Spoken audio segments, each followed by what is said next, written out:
Tapos may kinukuha lang akong screenshot.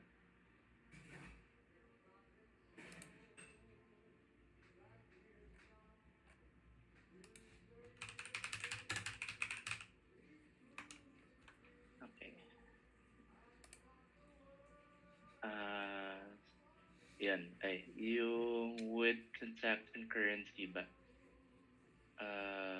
Ito atang TX. With TX and FN. Yan. So, pagka-select mo yan, click mo schedule on the right side. So, ito, para magsaset tayo ng mga daily run. So, ito, binigyan kita ng screenshot. Yung report description, yan yung lalabas na report name sa kanya, like on your end lang. So, may number dyan, 820-48035. Ilagay mo na lang sa dulo. Because the 4 files that we're gonna map look identical. Ito yung baling file path na papalitan mo daily basis. So, it's easier to see. Yung basis natin to sa file name, no? So bali yan yung kakainin ng macro. Then copy na lang yung fields na sinend ko.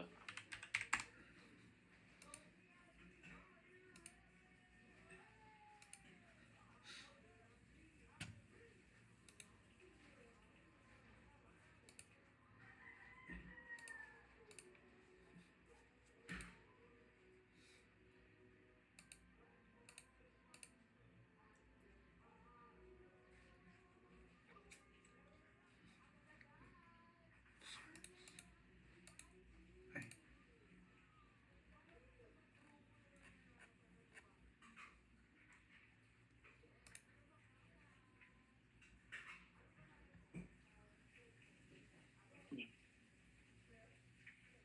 Tapos yan type mo lang trial balance.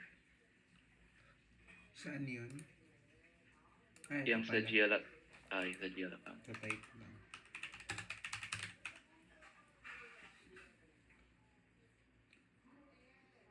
And then i-tick mo yung mga yan.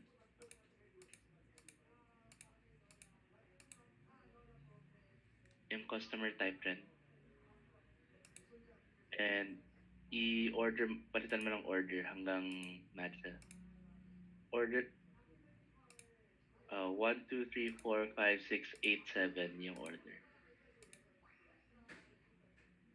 Ayan. Tama. Okay. So, okay na tong una. Scroll up, click schedule. Then output format is CSV. Then frequency daily. Then click mo yung, so start date is tomorrow. Tapos gawin mong let's say 7:30 a.m. or 7 a.m. kung gusto mo. I-click mo lang yung clock. Ay, nawala. Sige. Ay, nawala. Ba't ganun? Baka nag-back ka. Nung nag-backspace ka ba? Hindi naman. Nawala na ba talaga siya? Oo, sige, ulit lang. Mabilis lang naman yan.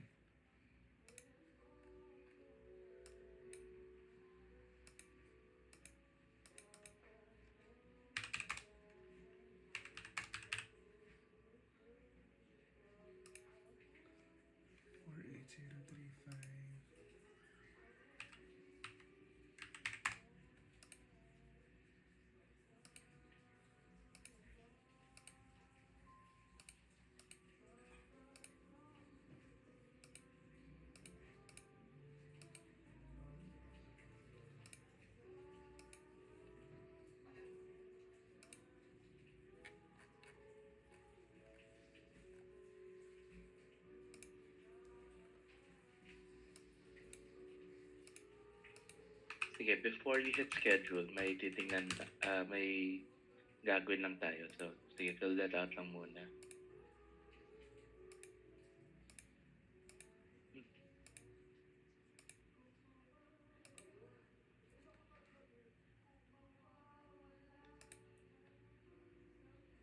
One, two, three, four, five, six, seven, eight, seven. Okay, so click save na lang muna.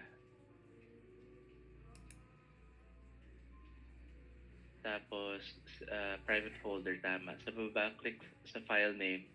Save mo as uh, RAFTP. Tapos 1BM. Ganyan. B for boy. So you notice na on the right side there may 1BM HBAP river in isang selection natin. That refers to yung source system niya. So river is an FX trading system. So sige, save.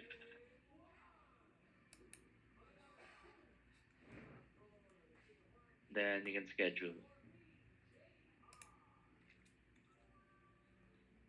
CSV, tama. Daily. Okay. Then, yeah, tomorrow, eto, i-click mo na lang yung clock rin. Tapos, 7 a.m. mo. Then, yung next one, click mo yung create one instance. Yeah, take that one. Tapos, type 100. Excuse me. 100 yung maximum. Then, repeating every 1 day. Then, click mo yung view scheduled instances sa baba. Yan, so mag-generate ka. So the next one will be tomorrow, 7 a.m. So pag okay na yan, click schedule sa taas. Then, schedule ulit.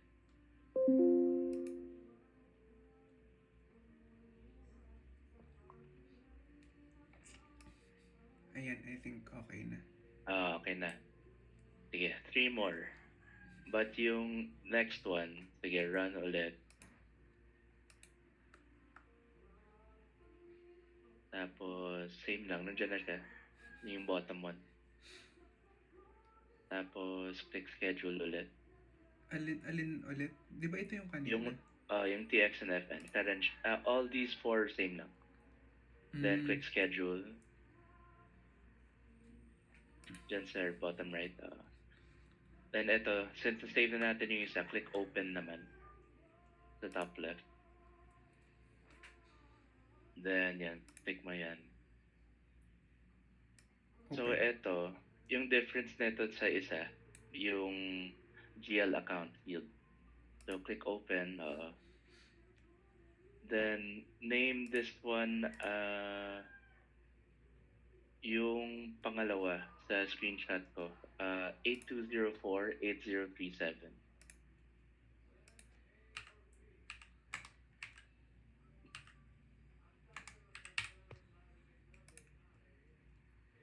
Screenshot ko lang rin for you.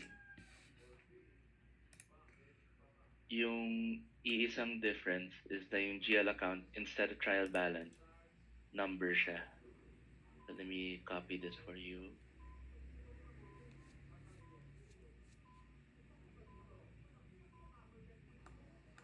Ayan. So, malalaman to bukas kung may mararan Hindi. siya. No? Hindi, makikita rin naman natin. I'll show you later.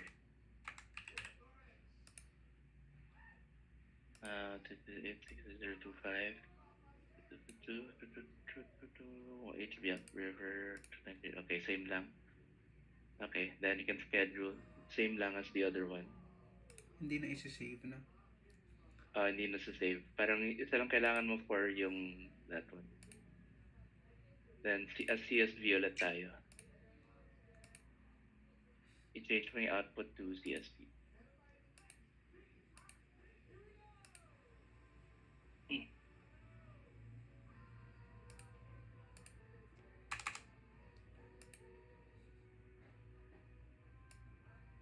Daily, October 10. Then schedule.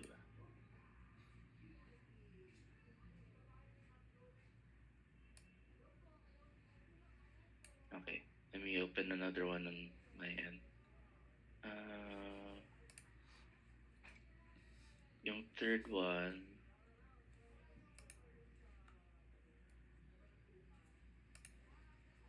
sige, open ka lang ulit, then i-open mo yung sinave mo.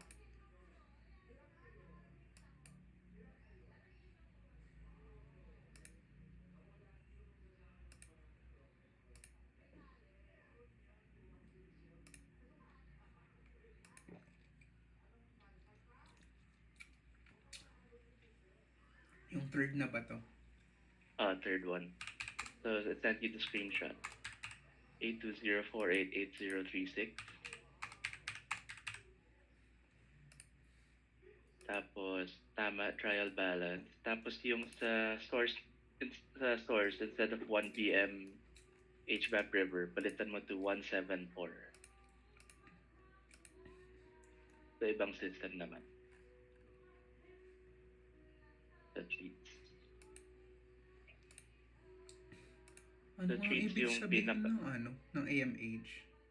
It's I forgot what the term is, but it just refers to HVAP Hong Kong specifically. Something Hong Kong. Tapos treats is treasury trading system. So yung pinaka-original na trading system natin. So medyo matanda na siya. Then, okay. So trial balance and treats. Okay. Then schedule. Same lang.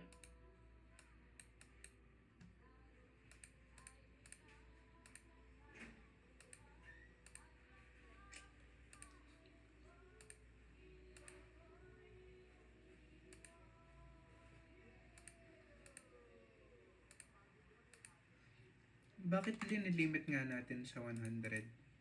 Yan yung maximum niya. Max na to. Oo.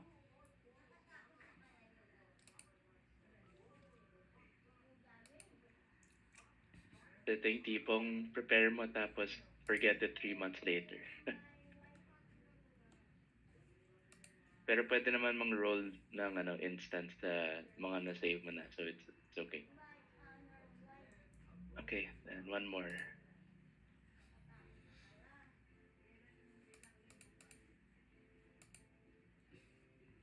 Let me see lang kung same GL sila sa kanina. Hindi, ibang code rin.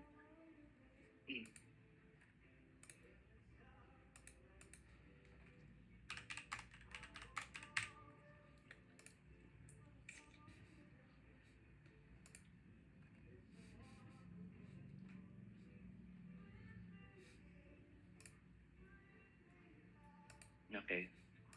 So 174 din siya. Tapos instead of trial balance, palitan mo lang yung GL account sa screenshot ko.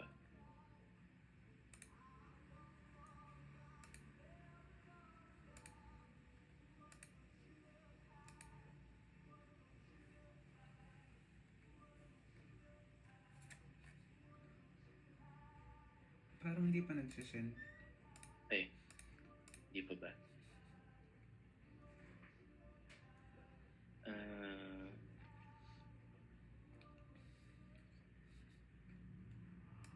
Ito recent. Yan. Naglag ata yung isa. Ayan.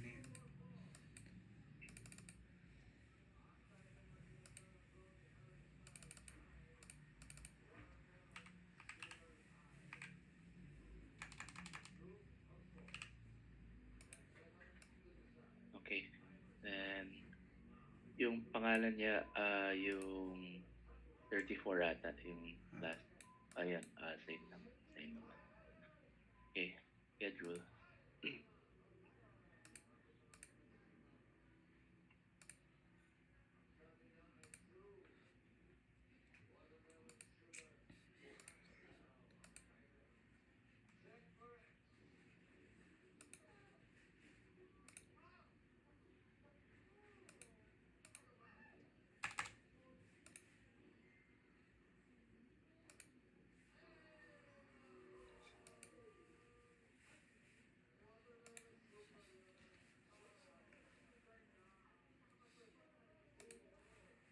Ayan. Okay. So, if you load October 10 dyan, for example, yung sa date range mo. Dito? Sa scheduling? Yeah, para lang makikita mo yung mag-run bukas. And click filter sa top right. Alin yun? Filter yung button. Ayan. Yan, lilitaw siya. It will tell you the time. Tapos you can see it in terms of instance or series. On the right side, may ticker. Instance or series sa top right. So kung series, you can load multiple days. Sorry, balik that. Kung instance, you can load multiple days. So let's say larger date range from 2 siya. So let's say hanggang 17. Sure. Then click filter. So it will load everything na schedule mo. Pero if you select by series, it will just load yung mga related. So if you, yeah, try mo.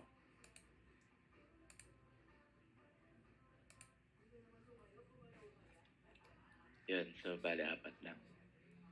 So thing to note lang is that when these load for data in the morning that we schedule them, it's normally for the previous day data. Kasi yan yung data na available sa ledger na or napapublish at the time. So keep that in mind kasi relevant siya na let's say we're doing Friday PNL, yung na-schedule mo nung Saturday morning, yan yung relevant na download. Kasi yan yung following morning. Not yung na-generate on Monday, kumbaga. Yes. So, yung mararan bukas, data for today. Yes, correct. Then, Makikita punta nga tayo- ba kung ano yung period date nung report? I don't think kita on the screen. Yung setting mo is current date. So, bale, instead of specific date, lilitaw yung current date na whatever's tagged in the system. But if you want to do a backdated query, then like there are some reports that let you select specific dates. Pero doesn't make sense to schedule those kasi ibig sabihin same data every time.